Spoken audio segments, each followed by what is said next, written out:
Hello, everybody. This is On Screen, Off Screen. I am personally very excited for this week. Uh, I've got a lot of hot takes, I think. Uh, with that being said, uh, let's go ahead and get started with you, Conlon. Why don't you get your first couple of topics out of the way? Okay, cool. My first one is the new Dungeons and Daddies episode. The first half of this I actually wrote in my notes. This is kind of fillery. I was honestly a little bit bored. Felt like they were just talking and talking and talking for no real reason. But then the second half of this episode is absolutely awesome. Have you listened to it at all? I've started it. I'm not very far into it. I've barely got through the intros. Okay. I like the last half a lot. They built up a good cliffhanger in the last episode, and they actually fulfill that cliffhanger. Where earlier in this episode, you're just like, okay, let's get to it. Let's get the story going. Come on, let's go. And I think it's funny that the plumber might die again, and that would be hilarious. But we'll see. My next one is High on Life. I finished the second half of the game, and the second half is way better than the first half.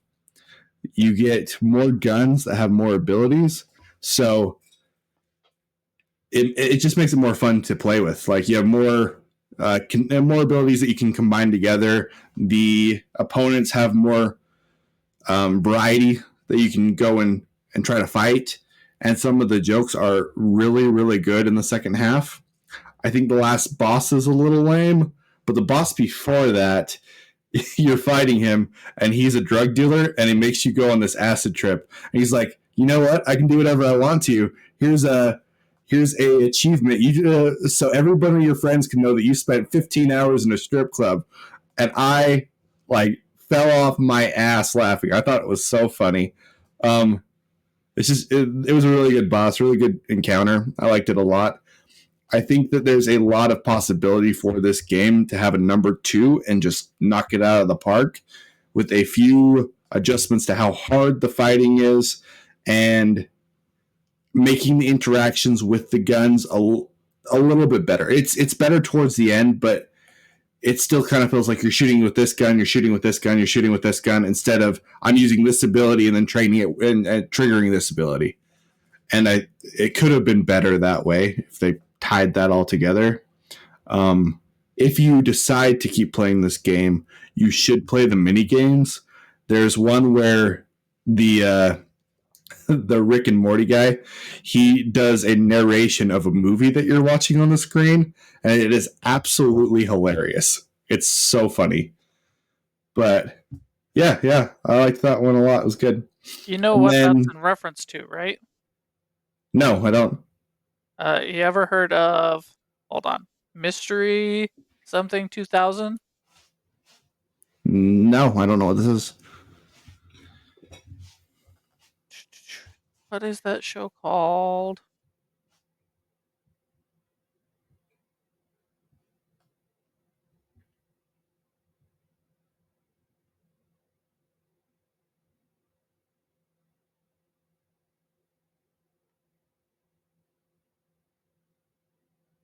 What is that freaking show called?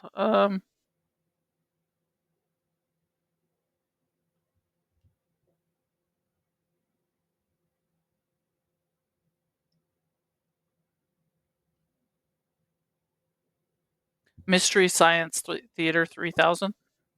I've heard of that movie, but I've never seen it. Okay, it's not a movie. It's a show Oh, it's a show. from Okay. 1988 to 1999, and the entire thing is a guy and two robots watch terrible movies. You're Really? watching a guy and two robots watch terrible movies.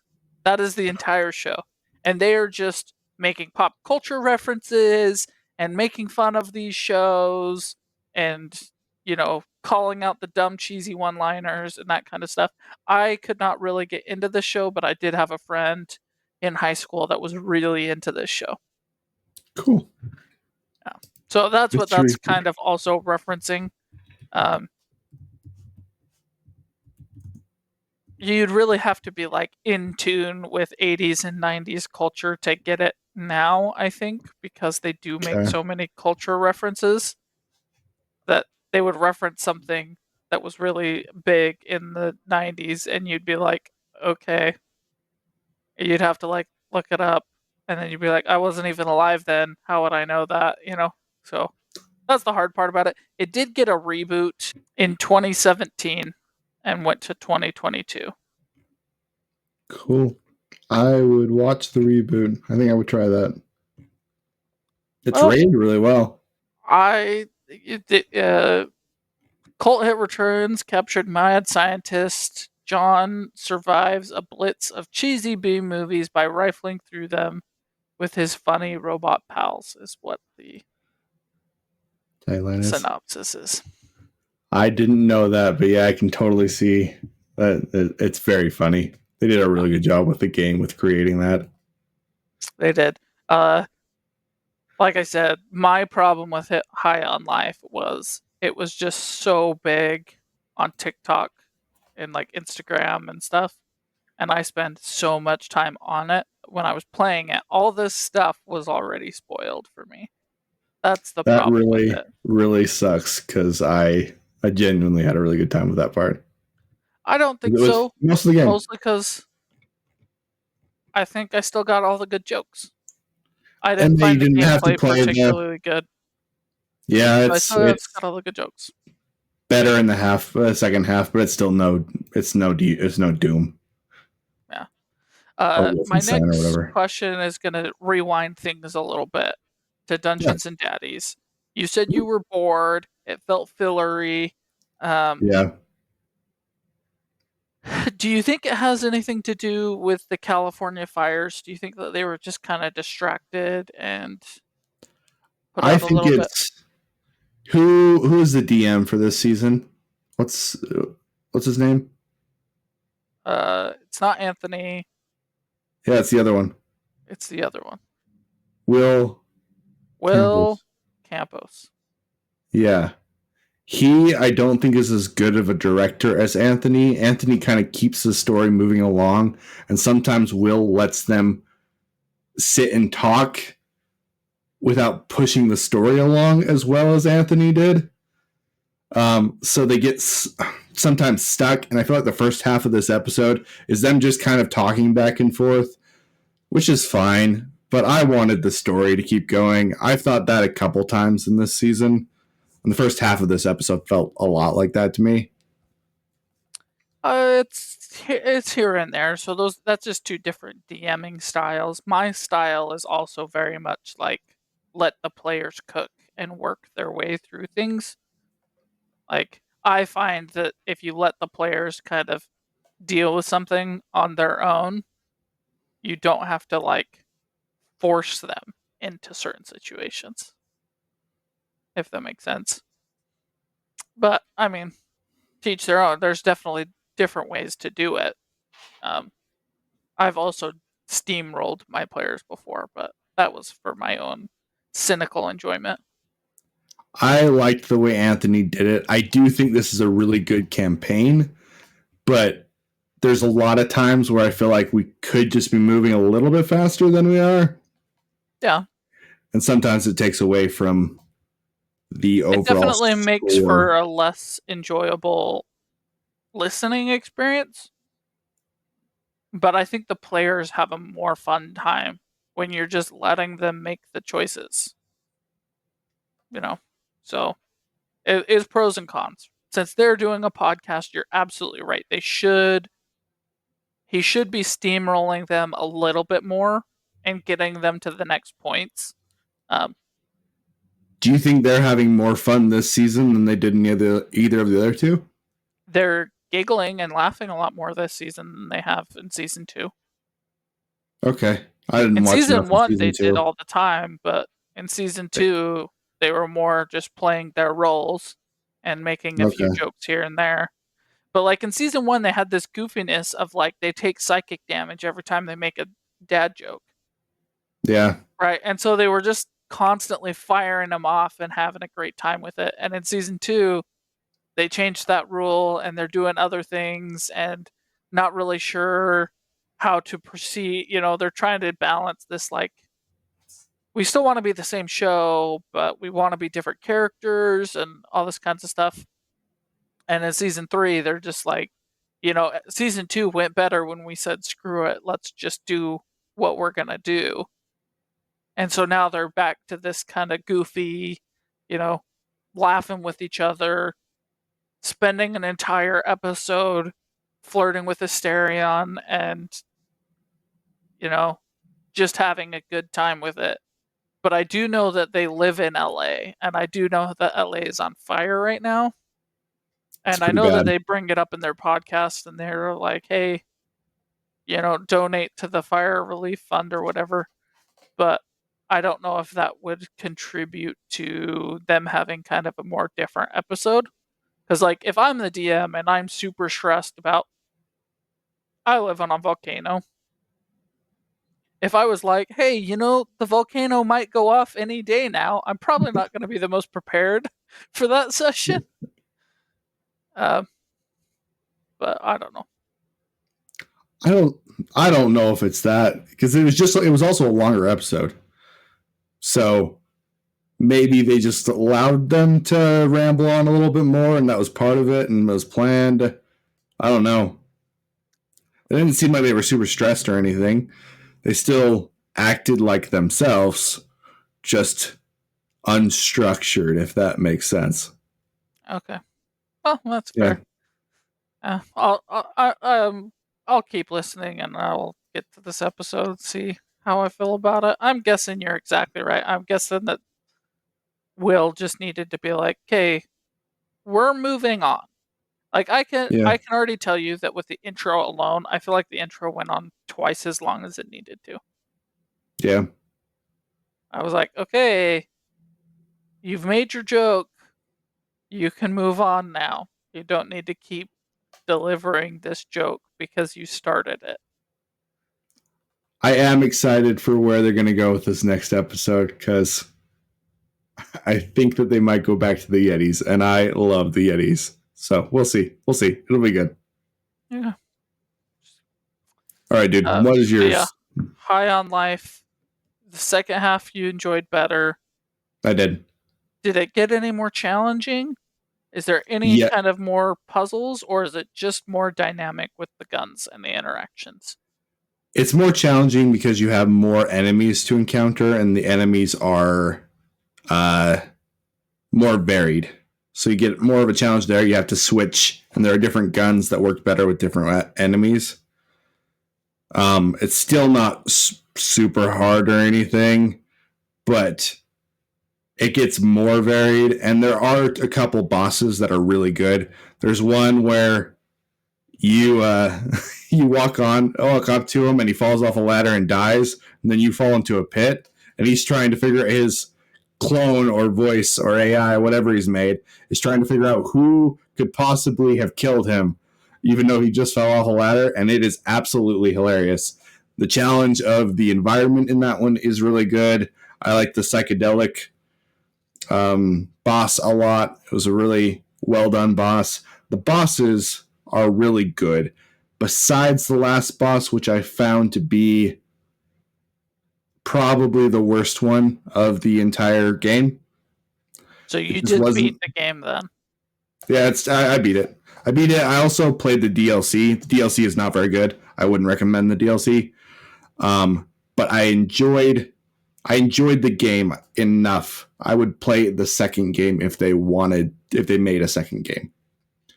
The final boss misses out on a lot of the humor, and it just is a collected group of the effects that you've already gone through with the other bosses. So he's just a bullet sponge, and you try to fish through him as fast as you possibly can. It's not that funny. It's just a boss you have to beat. And that was about it. Yeah, but the rest of the bosses are really good, and it was an enjoyable game. Okay. What would you rate it on a scale of 1 to 10? Solid 7. Okay. Maybe just below a 7. No. Okay. No, I wouldn't. You get the funny that one time, and it gets hard enough that it's at least enjoyable. Where at the first part of the game, you're kind of just buzzing through all of these enemies, and it's not that much fun of a gameplay. You don't have the guns don't have the impact that some games have. Like in Doom, when you shoot that shotgun and you just blow somebody up, you really feel it. In this one, there's no impacts like that, so it's not as much of a fun gameplay. So I've kind of had the experience that I'm going to have with it. If they made a second one, I would play that. Okay. You compared it to Doom twice now. Is there a reason for that? It's just the one people think of with fast-paced shooters like that. Okay. It's the most common. Okay. All right.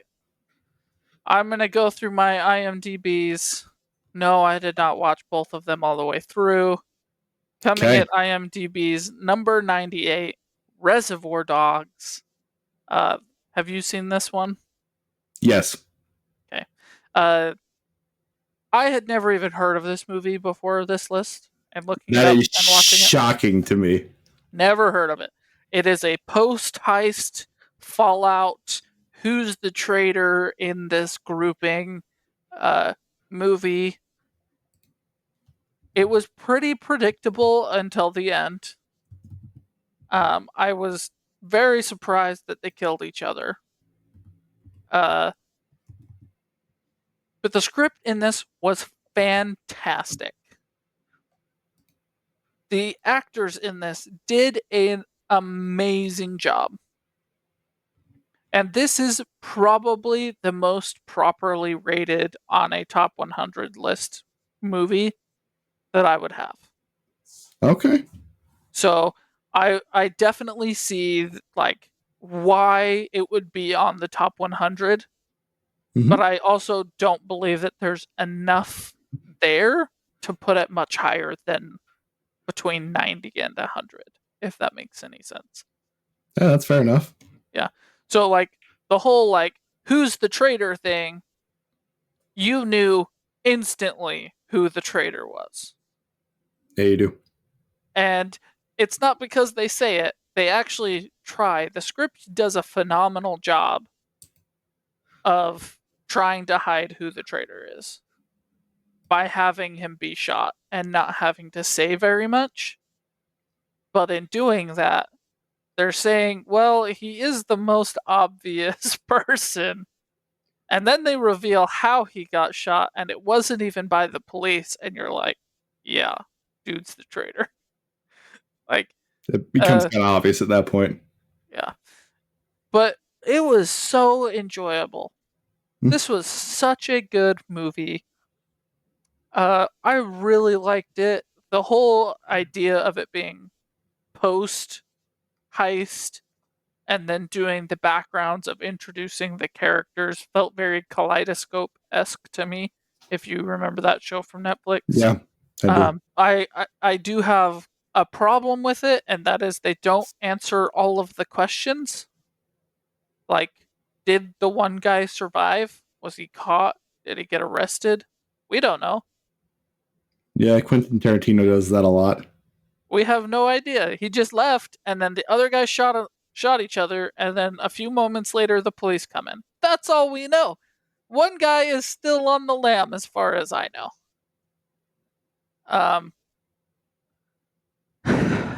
I find it hard to believe that the one guy was so adamant that the traitor wasn't the traitor.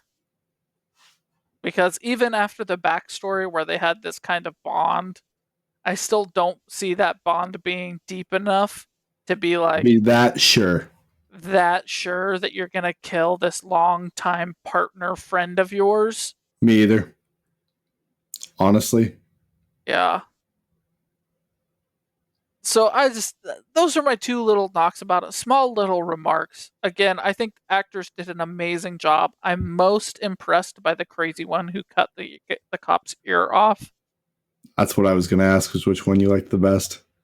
Yeah. I didn't really like him the best. I liked the one who stood up for the traitor the best. I think he's the most interesting character, and I think he did the best job. But the actor who did the crazy guy really sold that crazy guy. He Like, did. if I saw that actor in real life, I'd be a little concerned to be alone with him. That's how well he did with that role. And I don't recognize him from anything else to associate with him. So it would just be like, oh, yeah, there's that crazy guy who did the crazy guy things, right? And, like, I know Heath Ledger's dead, but I've seen enough of Heath Ledger that seeing him wouldn't make me be like, oh, this is the guy who played the Joker, you know, even though I think he Yeah. did the best live action version of it. Um, so that's how well of a job that guy did with the smaller amount of screen time he had. He did a great job. He really, really, really did. My IMDb's number 97 is 2001's A Space Odyssey. I got like a third of the way through this movie. Somewhere between a third, at, like not quite halfway, but between there. And I could not keep watching this movie. I was so bored at the very beginning because it takes like 25 minutes for a person to say a line of dialogue. I know people who complain about the Lord of the Rings for being too show the scenery thing, Yeah. who watched 2001 A Space Odyssey without a problem. Really? Yeah.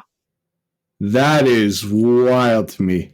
Space Odyssey, I watched this movie because it has such a big reputation as the sci-fi epic, one of the best sci-fis of all time. I got through the whole movie.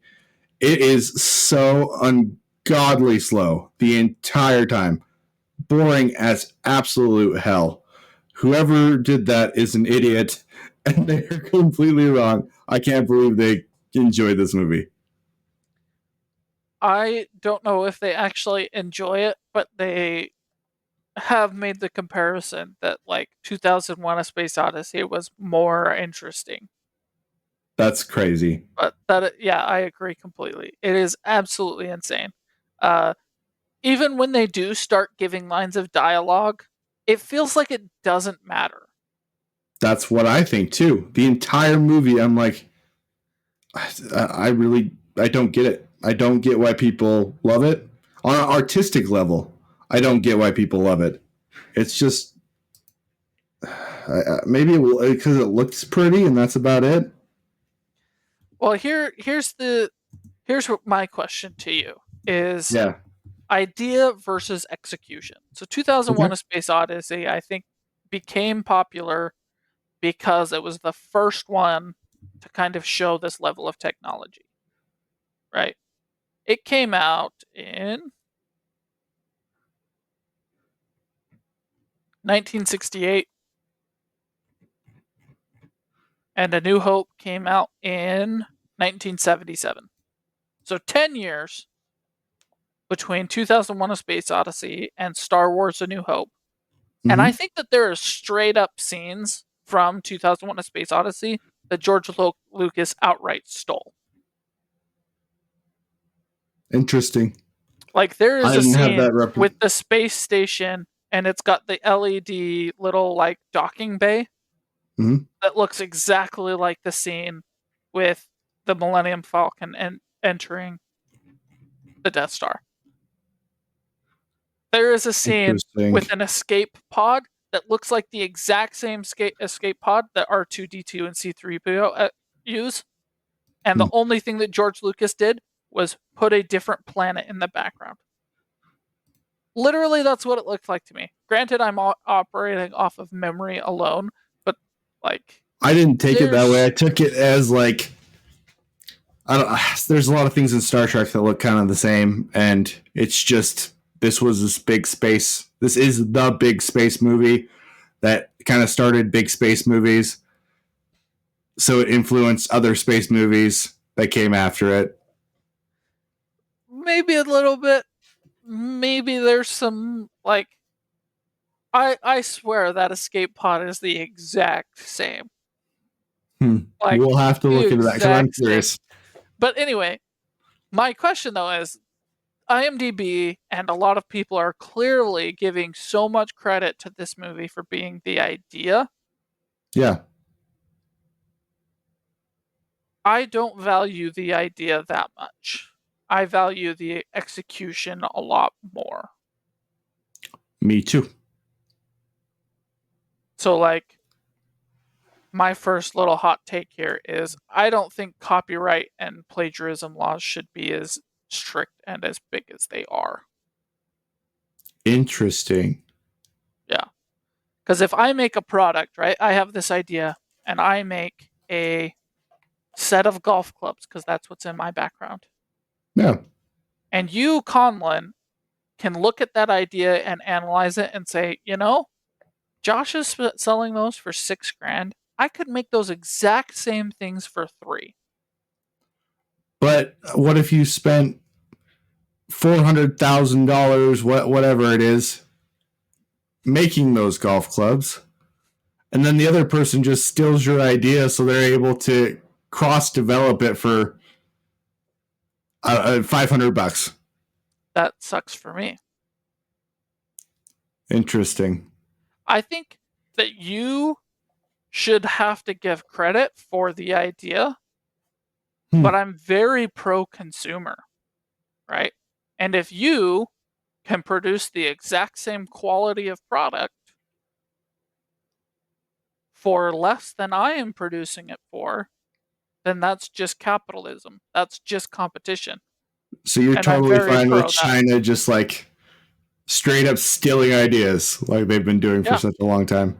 Yeah. Interesting.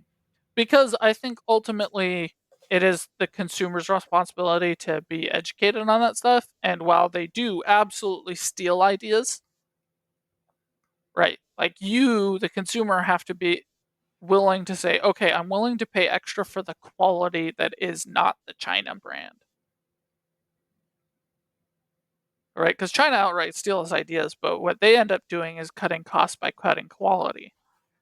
They do that.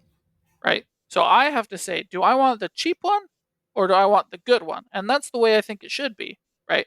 If you look at my golf clubs and you say, hey, I can't make that exact same thing, but I can take those ideas and make a cheaper version, then I'm going to say, okay, well, in order to remain competitive, I'm going to have to lower my price of my quality ones. And you're going to say, I need to maximize my profit. So I'm going to raise the quality, the cost of my cheaper ones. And then the consumers are all going to sit around and say, okay, do I want to spend the extra $600 to get my quality clubs? Or are the cheap clubs good enough for me? But what if something with like pharmaceuticals? You can't really have a different chemical makeup that makes the exact same effect. So something like Advil, you have discount store brand Advil. It's literally the exact same thing. To the chemical level, literally the same thing. So this company spends millions and millions, hundreds of millions of dollars creating this new medicine, and then somebody else literally just steals the exact chemical makeup because now they have to put it on the bottle. So they literally can steal it exactly and do it for cheaper. And then this pharmaceutical company never makes the money back from their investment. And so why would they do the investment in the first place? Pharmaceutical companies are doing that anyway. And what do you mean? Meaning, like, you can get a patent for 20 years. Advil, and you can also get off the shelf no-name brand that is literally the same thing. Yeah, but I believe that there's a certain period of time where they can't copy the formula directly. I honestly do not care. Okay. I am not interested in padding the pharmaceutical company's dollar any more than it already is. But that was just a example, because there's a lot of other things that would be that way. That's the one that's most clear. Obviously, I have to tell you exactly what's in this, and then you can make it exactly the same without any of the massive amounts of research that I had to do. Yeah. Interesting. Again, That is a hot take. I'm pro-consumer, right? I want people's But medicine to be cheaper and more affordable. but that if it doesn't incentivize the companies to make enough money to invest in R&D, then you're not getting new products. If you don't get new products, then the consumer, in the end, don't they suffer? No, because you still will get more products. Not if you're not getting financial backing for what you're doing. You still would. There's Not no nearly way. to the same level. Yeah, I'm all for that. Pharmaceuticals is the biggest industry. It's huge. It's massive. It's massive. The amount of returns that these top people are making on it is ridiculous, so that they can afford to throw hundreds of thousands of millions of dollars on products and literally waste money. Wait, what do you mean waste money? Meaning let's say they're developing 10 drugs. They fully Okay. expect only one of those to make the market, and they're spending millions on each of these drugs Yeah. because they can. But if they're developing 10 drugs and they couldn't develop 10 drugs otherwise, you're not going to have as much innovation and it's not going to move as quickly to get these new drugs out to be able to help people out. And we're You talking still about would. You would just have to you'd just have to say these are the ones I actually want to pursue. What I personally hypothesize would okay. happen is you would stop having the actual companies develop them, and you would have one person, one company kind of developing, and the pharmaceutical companies buying the recipe from them, That's possible. right?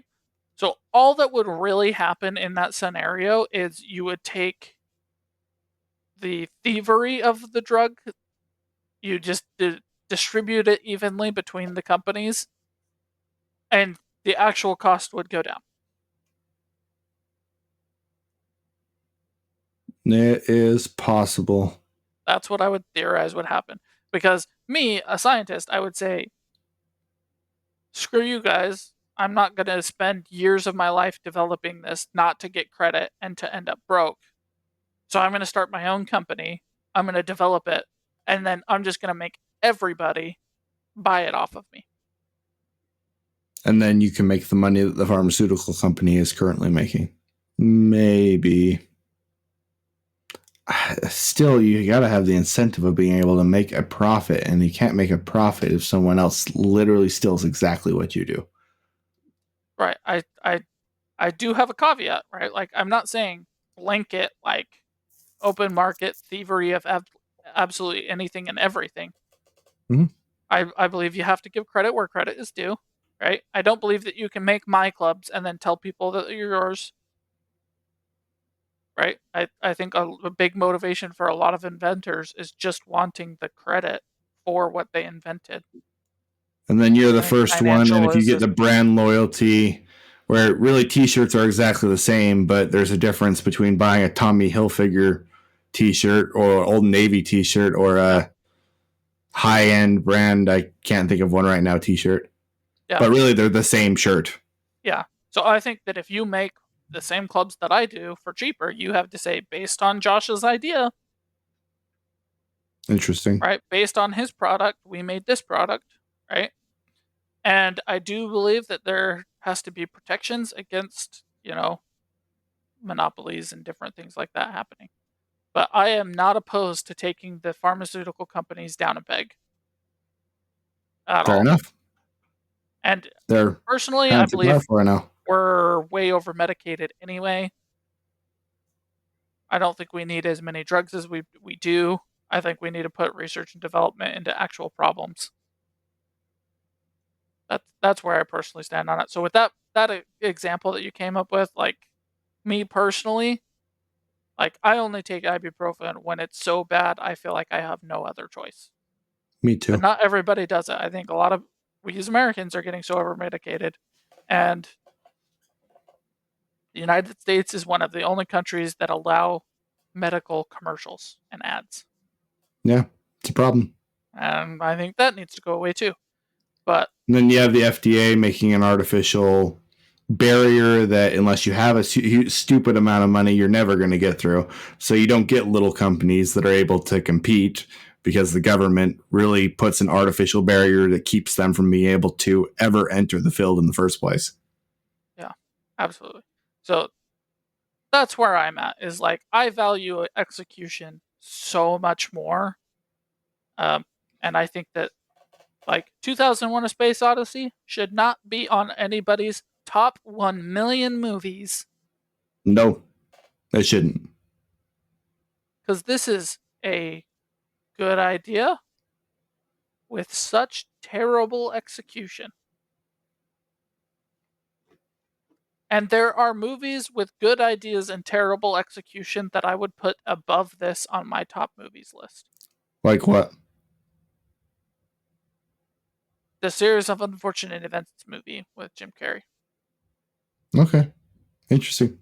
I would I too. fully I don't like acknowledge this movie at all. it's a bad movie, but I like Jim Carrey as Count Olaf. I think he did a phenomenal job at that role. Okay. So because there's one really good quality thing in that movie, I would put it above 2001. Interesting. I was thinking of like The Village by Shyamalan. Very interesting concept. The end part of that movie is absolutely extremely rough. And I would put that movie above this one for sure. Absolutely every single day of the week. Yeah.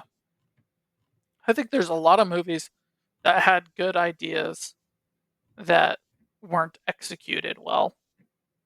That right? Like I've seen that on social media that we should stop remaking good stuff and start remaking the stuff that was a good idea that wasn't made well.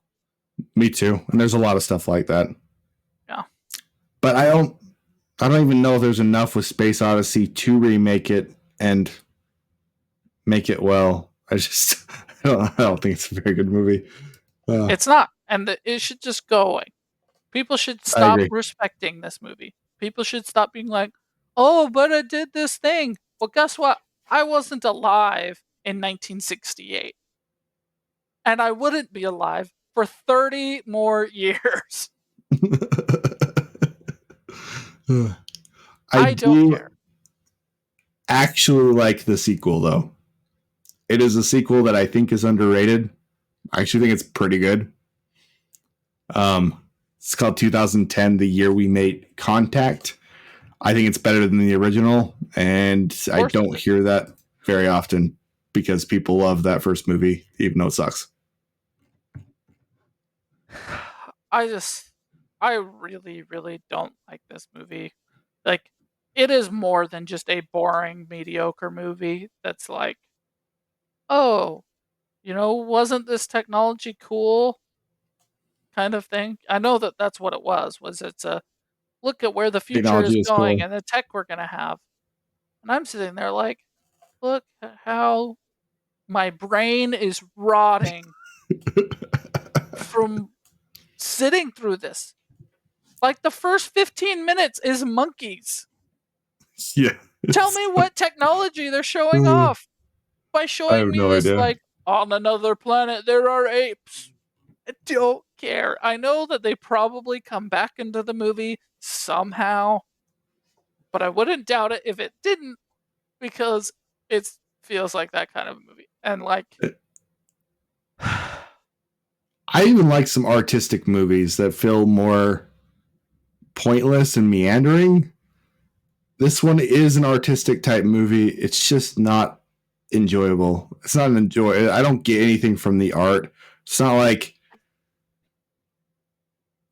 a piece of art where you can stare at it and you find some kind of meaning within yourself. And I know you're not really into that, but I've had that happen before. Not always, but sometimes. Weird movies where it's more psychedelic-y in nature, but this movie I don't get anything from. I didn't enjoy it. I won't ever watch it again. I was surprised I watched the second movie, but I liked it. Yeah. What artistic movies are you talking about? Let me think. Like The Lighthouse is a good one. That's pretty artistic that I can think of. I really do like that movie. The second Blade Runner I would call kind of an artistic-y movie. I don't like the first Blade Runner. That's a, I guess, hot take that I have, but I really don't enjoy that movie at all.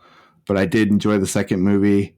What other ones did I really like? Life of Pi. I really enjoyed that movie. It's more artistic-y. I know you don't like that one, but I did like that one. I didn't hate that movie. I didn't dislike it. It was one that was just really, really boring for a large portion of it. Yeah, I enjoyed that one, but it is hit or miss because like I'm looking at just Reddit and what people are suggesting and seeing what I actually liked. I love Pan's Labyrinth. I love that movie. Green Knight is one of the worst things I've ever seen in my entire life. It's very artistic-y. I hate that movie. I hate that movie more than I hate 2001: The Space Odyssey. Terrible movie. Worst waste of time I've ever seen. But some of the artistic-y movies I can really enjoy. I like artistic-y with some kind of point is what it looks like I enjoy. Where Space Odyssey and Green Knight feel like they're absolutely useless waste of time. They for sure do. I agree. Let's go ahead and just wrap up there. Thank you, anybody who has listened to me rant about my stuff. And join us for our next episode, please.